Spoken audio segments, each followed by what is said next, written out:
5 o'clock in the morning, still dark outside, and I was already lighting up the smoker. Not because I had to be, because I wanted to be, because I had a plan for the day, and it started before anyone else in the house even opened their eyes. I'd get the smoker hot, get the meat on, and then jump in the car and head to the store, because while the smoker was running, I had breakfast to make. Biscuits and gravy, eggs, bacon, the whole spread. I'd come back and get breakfast going while the smoker was already filling up the air outside. By the time everyone got up around 8 and the house smelled like something extraordinary was happening, and it was. We'd eat breakfast together and then just live. The kids in the pool, music going, and me moving between, the smoker and the kitchen all day, checking the meat, making guacamole, putting together charcuterie boards with salami and cheese and olives, making virgin pina coladas for the kids so they felt like they were part of it too. That was my Saturday. That was my Sunday. That's what I lived for. Not the cooking itself, the people, the faces when the food hit the table, the sound of the house full of people who were happy because something I had created. That was my way of showing love, not the words, with 5 a.m. start and hours of patience at the table, full of everything I could give the people that I really cared about most. That was my purpose. That was my normal. That was what felt like to be a man with a reason to get up before the sun. And then it was gone. I wasn't just a husband when that marriage ended. I was a provider. I was the guy they could count on every single day. And one of the hardest things about losing that marriage wasn't losing the title. It was losing the ability to be physically present every day for the people that I loved. Instead of walking into a room and being there, I became a phone call away. And that is a difficult thing to explain unless you've lived it, because you still love your family. You would still do anything for them. But the role that you spent years living suddenly looks completely different. The first Thanksgiving after my divorce, she took the kids and flew to her family. And I was alone, completely alone. Just me and the dogs in the house that used to be full of people.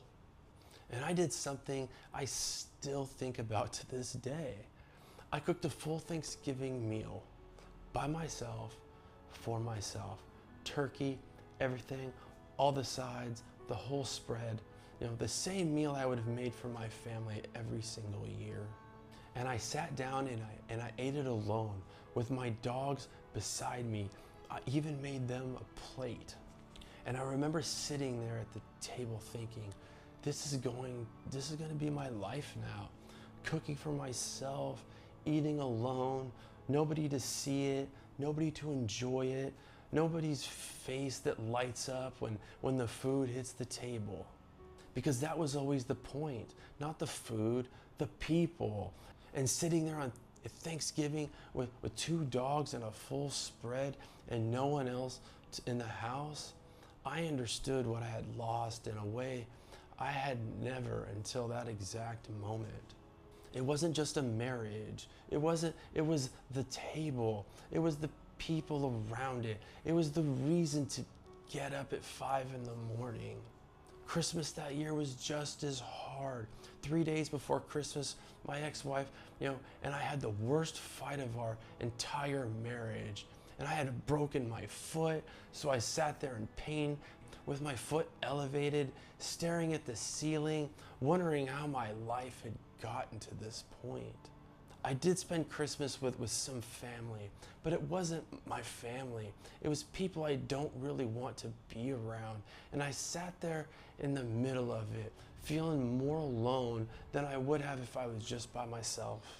Because the holidays have a way of showing you exactly what is missing. The empty chair, the missing voices, the traditions that used to fill our house, and now none of that exists anywhere around you. And I think a lot of men going through divorce feel this, and they don't have words for it. It's not just, that the marriage ended. It's that everything you built, your identity around you just suddenly feels out of reach. The provider, the cook, the guy who got up at 5 a.m. because he loved the people around him and providing an amazing meal, all of it gone. And after that, I stopped cooking. I moved into an RV and I bought new cookware, new pots, new pans, everything I needed to start again, and I couldn't do it. I couldn't bring myself to stand at a stove and make a real meal for one person. So I ate frozen meals out of the microwave. I stopped at convenience stores. I drank heavily, morning until night. Because cooking without someone to cook for felt like the cruelest reminder of everything that I had lost. That went on for a full year. A year in the RV, watching my health fade, watching the person I had been disappear a little more every day. People around me started to worry, and eventually I started to worry about myself. And that was the moment, not a dramatic intervention, not a single conversation, just a man looking at what he had become and deciding he was not going to let this be the end of his story. A friend stepped in. She got me out of that environment, got me sober, let me live in her home. And one day I found myself standing in her kitchen and I cooked a real meal from scratch once again. And she loved it. And something that had gone completely dark in me started to come back again because I was cooking for someone again, someone whose face lit up when that food hit the table, someone who appreciated what I had made.